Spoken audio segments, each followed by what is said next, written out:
His heartbeat was gone. He could no longer breathe. His body was stiff and his face was expressionless. That's right. It's a corpse. So what happens if someone has sexual relations with a corpse? Yep.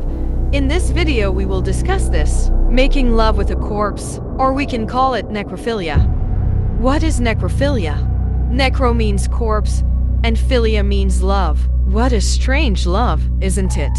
Indeed, I admit that love is blind and deaf, but this is no longer blind and deaf, but crazy. Literally, necrophilia is a mental disorder where the sufferer really loves and likes raping lifeless humans. He's really interested, ambitious, and very horny when he fucks a corpse. A cold body, a heart that no longer beats, and a body that no longer exhales. For necrophilia sufferers, it is the target and outlet for their sexual desires. Apart from mental disorders, necrophilia is also classified as a paraphilia type of sexual deviation disorder, namely abnormal sexual behavior, characterized by sexual imagination of unusual things and turning unreasonable objects into places to satisfy lust, including corpses. Yes, maybe some of you are familiar with this disease called necrophilia, and some may be hearing it for the first time. To be honest, in this world there are actually quite a few cases of rape of corpses. In other words,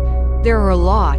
It's just that many of these crime cases go unnoticed, and are even very difficult to detect. There are also cases that have come to light, but some of them have not been published by the authorities. Even so, take it easy. There are still several cases that have been detected and revealed. Therefore, I will share this information in this video. An example is the case of rape of a corpse that was revealed recently. This case occurred on Monday, March 18th, 2024. In the country of Indonesia, East Kalimantan, the perpetrator was a 16-year-old teenager. And what's the story? Briefly, concisely, and clearly, I will tell you about the case. This corpse rape case started with the intention and plan of murder. In other words, the perpetrator targets his target, who is still alive, to be killed, turned into a corpse, so that the perpetrator can express his unique lust, then rape the victim while he is already lifeless. I don't know how it feels. I don't know. I have never and do not want to ever imitate the actions of those who suffer from necrophilia. However, based on research, and from what I have read so far about necrophilia, it turns out that sufferers of this disease feel a different sensation when having sex with a corpse. For him, compared to having sex with living humans, having sex with corpses is much more enjoyable, tense, and tempting. Okay, before we continue to dissect more deeply about necrophilia, first, we turn to the corpse rape case that occurred in a country called Indonesia. Monday, February 5th, 2024, around 10 o'clock in the evening. In a different location, the perpetrator was hanging out drinking coffee with his colleagues. Then 2 hours later at around 12 at night, the perpetrator was accompanied by one of his friends home. Uniquely, when he arrived at the house, suddenly a wave of lust appeared in his soul, and thoughts of killing someone raced through his brain. With super impromptu intentions, the perpetrator took a makeshift tool, namely a 60-centimeter long sickle. With this method of execution, the perpetrator walked towards the victim's house, towards the place he was aiming for. The distance between the perpetrator's house and the victim's house was very close, only around 20 meters. Yes, they are neighbors, so that strategies, plans, and actions run smoothly. First, the perpetrator turned off all the electricity in the victim's house. Inside the house, there were 5 potential victims. Namely, the head of the family, named Waluyo, is 35 years old. His wife has the initials SW, 34 years old. Then there are also 3 children. The first, with the initials OS, was a 15-year-old girl. Then his 2 younger siblings have the initials VDS, 11 years old, and ZA, 3 years old. That night, the head of the family, Waluyo, was outside the house when he discovered that the electricity in his house suddenly went out, and it was pitch black. Waluyo rushed back to his house. Seeing a suspicious person coming in through the window, Mr. Waluyo immediately approached him, and that's when Mr. Waluyo was killed. With a weapon called a sickle, the perpetrator immediately brutally slashed Mr. Waluyo's head repeatedly until he died covered in blood. The location of the first stabbing was right in Mr. Waluyo and his wife's room. Of course, the murder scene woke his wife from her sleep.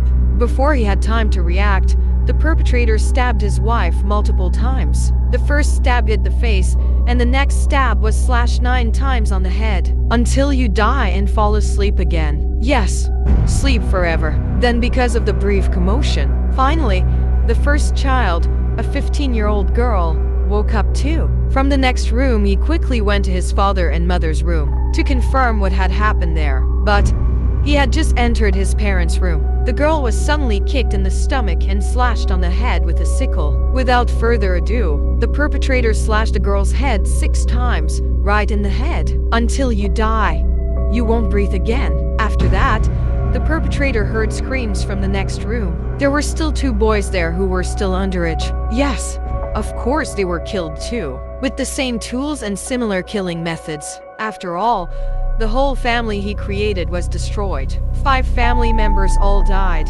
Because from the start, the perpetrator had 2 intentions, namely, killing and raping corpses. Finally, the 2 female humans he had killed immediately had their bodies raped. First, the perpetrator raped the corpse of the first child, who was a 15-year-old girl. He actually raped the blood-stained corpse of the young girl and made love to her with lust. Still dissatisfied with the corpse of a young girl, the perpetrator also raped her 34-year-old mother. Because the acts of murder and rape of corpses there did not cause a big commotion, making the neighbors completely unaware. In fact, at Mr. Waluyo's house, a cruel, inhumane incident had just occurred. Apart from killing and raping corpses, the perpetrator also committed an act of theft, namely stealing a cell phone and 300,000 rupiah. After feeling that all his intentions had been realized, with rhythmic steps the perpetrator left the scene of the crime. He went home and returned to his house, so as not to leave a trace. The perpetrator immediately cleaned his body, clothes and murder tools. But whether it's weird, stupid, or stupid, instead, the perpetrator pretended to report what had just happened and made up stories to his older siblings at home, and even immediately reported the incident he had created himself to the residents by acting as if he were an eyewitness. The perpetrator gave false information to all of them. The perpetrator said that he saw 5 to 10 people on motorbikes approaching the victim's house. Armed with sharp weapons, they entered the victim's house. Yes, that is the report given by the perpetrator. Finally, the perpetrator, who pretended to be an eyewitness, and the residents immediately rushed to the victim's house. Upon arrival, they checked the entire contents of the house. Inside the victim's house, residents saw the situation inside. Yes, it's quite messy. In several rooms there are red blood spots. And we also saw 2 half-naked female corpses. Seeing this made residents confused. Amazement. Actually, who did that cruel thing? What crazy person would commit the brutal murder of a family like this? To follow up on this incident, the police were finally brought in. The perpetrator, who claimed to be an eyewitness, was of course questioned by the police. The information provided by the perpetrator is exactly the same as the information provided by the perpetrator to residents.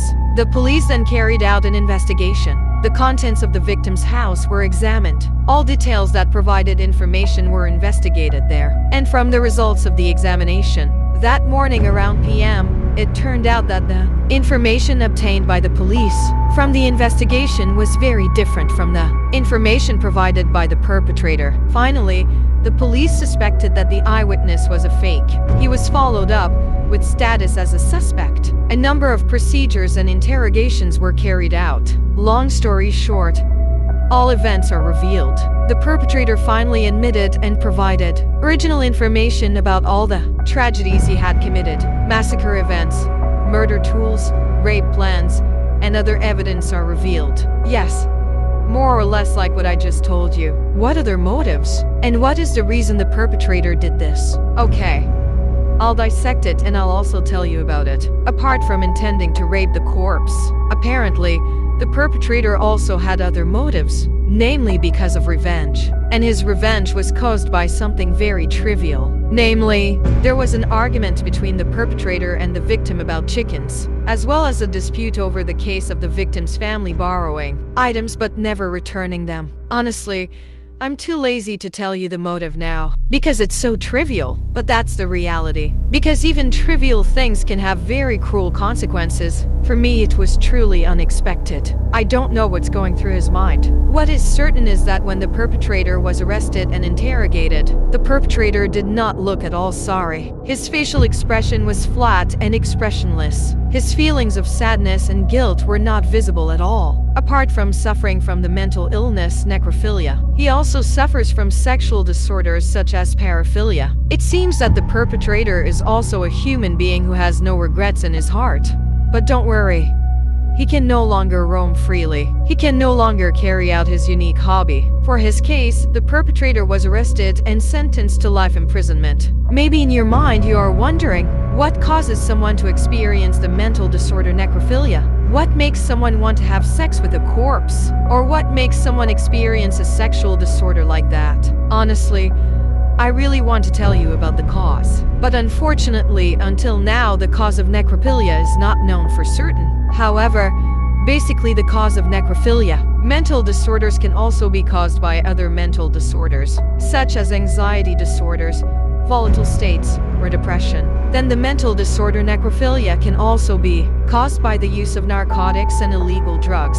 I want to remind you, people with necrophilia mental illness are very difficult to detect. They are very good at hiding their identity. You have to be alert. There could be necrophilia near you, your family, your friends, those closest to you, or even yourself. Although you have to be careful, but don't assume. Don't just diagnose someone else as having necrophilia. To diagnose whether someone is suffering from necrophilia, of course, it must be diagnosed directly by experts, such as psychiatrists and psychologists. And experts must also conduct thorough interviews with sufferers, their families, and those closest to them. The examination must also be carried out by a psychiatrist or psychologist. For this reason, a complete examination must be carried out, such as complete blood check thyroid hormone function, then check for HIV and hepatitis, CT scan, MRI of the brain if brain abnormalities are suspected. Then an electroencephalography examination is also needed to assess electrical activity in the brain. Necrophilia is truly dangerous. Apart from harming ourselves, of course, we can also harm the people around us. Can necrophilia be cured? So how do you cure it? Of course it can be cured. Necrophilia treatment should be carried out by a psychiatrist. The main treatment is sexual therapy carried out by therapists who have expertise in treating necrophilia. Sexual therapy is carried out in dozens of sessions with the aim of changing the sufferer's mindset regarding their sexual interests. In addition, the therapist will explore what underlies the disorder being experienced. Sometimes there are bad experiences in the past that result in someone experiencing necrophilia. Through this therapy, sufferers are also invited to accept and make peace with their past. It requires good cooperation and trust between the therapist and the necrophiliac sufferer, with the aim of making the sufferer recover. Sometimes antidepressant drugs can also be given, but these drugs are not the main treatment for necrophilia. So how can we prevent ourselves from suffering from necrophilia? Until now, there is nothing specific that can be done to prevent necrophilia, even though it sounds strange, and rarely do people talk about necrophilia. But to be honest, necrophilia has been around since ancient Greece. According to the experts, namely Dr. Jonathan Rossman and Dr. Philip Resnick, necrophilia is divided into 3 basic types. The first is the necrophilia kill. Homicide necrophilia is a necrophilia sufferer who seeks sexual satisfaction by killing other people so that he can rape the target's corpse. Then the second is regular necrophilia. This necrophilia regular is a corpse kidnapper, and the purpose of his kidnapping is so he can rape the corpses he kidnaps. For example, stealing corpses from graves, or you can also steal corpses from hospital morgues. Then the last type of necrophilia is fantasy necrophilia. Necrophilia fantasy is a little different. This patient has never had sexual relations with a corpse once. However, he really likes imagining corpses and likes imagining making love with lifeless humans. In other words, he's just fantasizing and masturbating. Those are the 3 basic types of necrophilia. Meanwhile, there is another expert, namely Anil Agrawal, who groups necrophilia into 10 classifications. As he wrote in his journal entitled Journal of Forensic and Legal Medicine, Necrophilia. The first class is called the Necrophilia roleplayer. Roleplayer necrophilia is the mildest form of necrophilia because sufferers do not have intimate relationships with corpses. However, he often has intimate relations with humans, and his partner is forced to pretend or act as a corpse. What does it do? So that necrophilia sufferers feel that their sexual desires are more satisfied. Then there is also a second group of necrophilia called romantic necrophilia. People with romantic necrophilia do not want to have sexual relations with any corpse. They only want to have sexual relations with the corpse of the person they love. Sufferers of romantic necrophilia think that the bodies of their loved ones can still accompany them, even accompany them in bed. Third class necrophilia, called fantasy necrophilia. Sufferers of necrophilic fantasies do not actually have sex with corpses, but instead fantasize about something related to death. For example, the presence of objects such as coffins or graves is considered something exciting. Fourth degree necrophilia, called tactile necrophilia.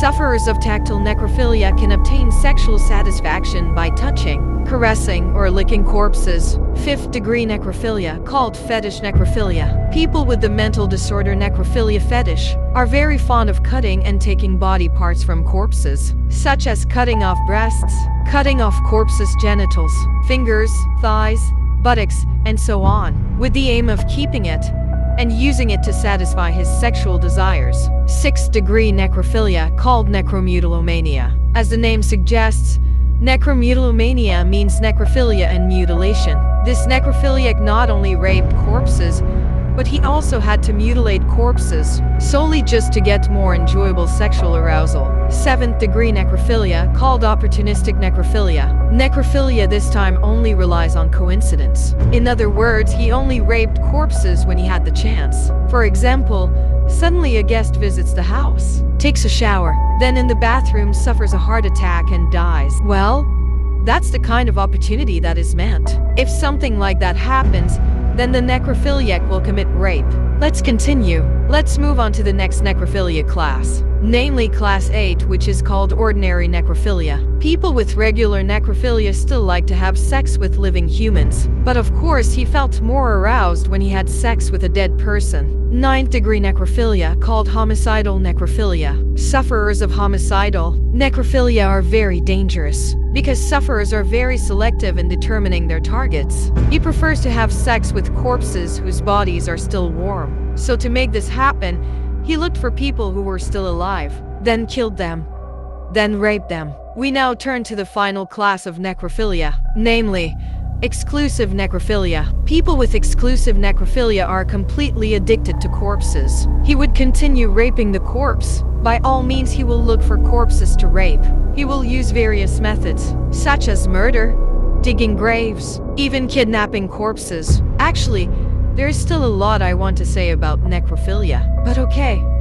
let's stop here. What do you think about necrophilia? Have you met him? Or do you have a story about necrophilia? If yes, just write in the comments column.